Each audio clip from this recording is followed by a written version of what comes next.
So I'm a little late in making this video, but with just recently talking about IGN on my other channel, I thought it only makes sense to talk about one of their most baffling reviews ever. And this is, of course, with their Invincible Season 3 finale review, which they gave a 4 out of 10.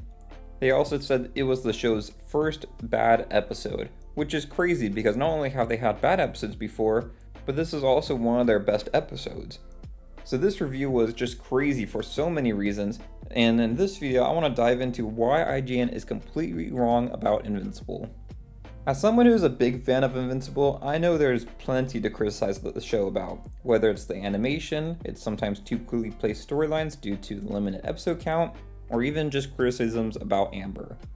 So I was surprised in many ways when one of the series' best episodes was rated as its worst.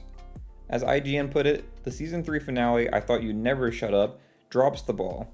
Narratively scattered and thematically incoherent, it's the first bad episode Invincible has ever had, one that draws on familiar sights and stories from the show and other superior media, but presents them with little to nothing beneath the surface.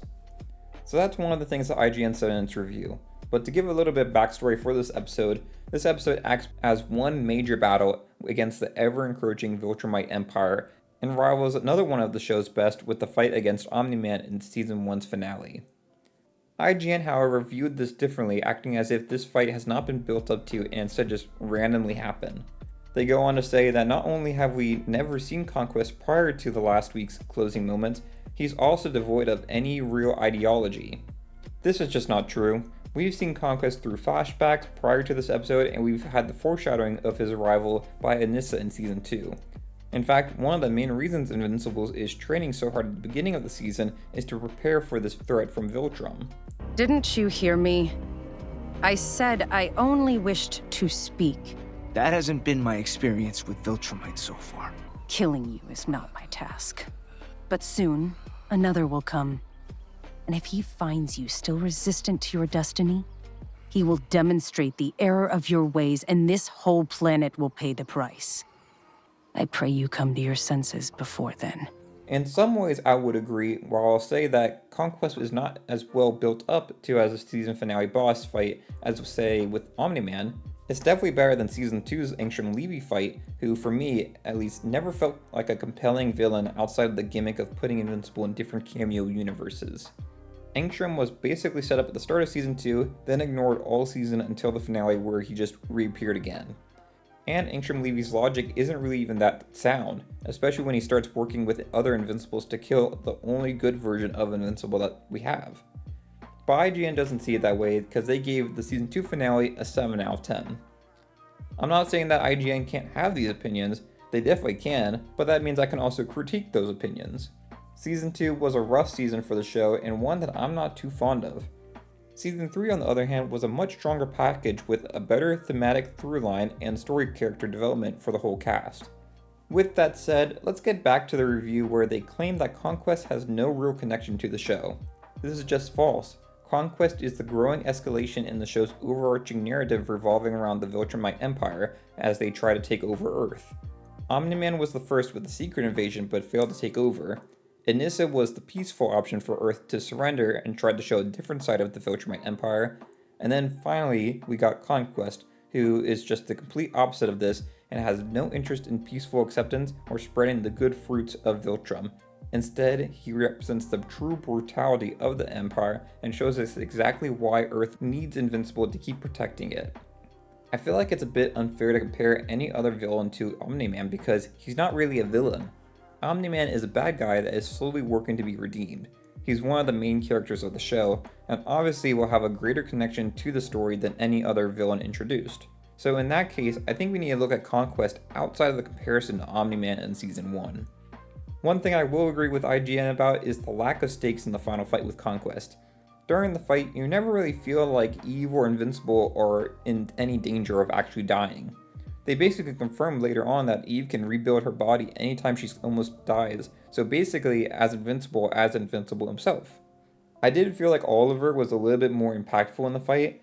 While I didn't think he would actually die, his fight with Conquest was truly haunting and really helped sell Conquest as a sadistic villain. So while I would agree that this fight itself didn't really have much stakes, I think you have to kind of suspend your disbelief because I feel that way for most superhero media. When I watched the first Avengers movie, I didn't really think that Tony Stark would die when he went into that portal up in the sky. Same with Captain America the Winter Soldier, which is one of my favorite superhero movies of all time, where I never really thought that Hydra was ever going to actually take over and win the day. One of the reasons that people love Avengers Infinity War is because it's the first time that the villain actually won. So I think in some ways it's not really that fair to lob criticism about the fight having a lack of stakes, because I think you could make that argument about basically any type of superhero fight. We know that the characters are not going to die midway through the story, and in this case, we're only midway through the Invincible storyline. One of the last big points IGN makes about the finale is that Mark's season-long arc is just ignored in the end, which I also disagree with. But for context, we need to talk about the episode leading into this with Angstrom Levy's return and the Invincible War. So throughout Season 3, Invincible has been conflicted due to his accidental presumed killing of Angstrom Levy in the Season 2 finale. This gives him more of a black and white way of thinking, where things are either fully good or fully bad. Most of the challenges to this are with Cecil throughout the season, but in the second to last episode, Mark is confronted with the news that he didn't actually kill Angstrom like he thought.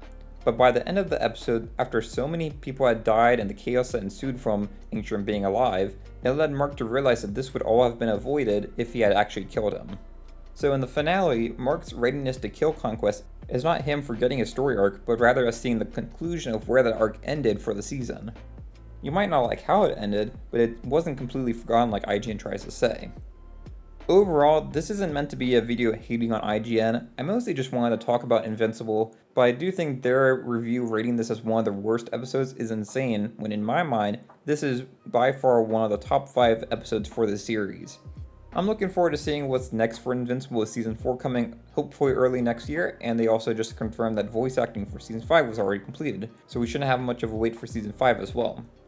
Let me know your thoughts in the comments below on this video. Do you agree with IGN on this episode, or do you think that they were off base with this review? I'd love to hear all y'all's thoughts in the comments below about this, but if you enjoyed this video, it'd be great if you like and subscribed, and check out that other video talking about IGN on my other channel if you are interested. Or check out this review on X-Men's 97's best episode. That's all I have for this video. Thanks for watching, and I'll see y'all later. Bye y'all.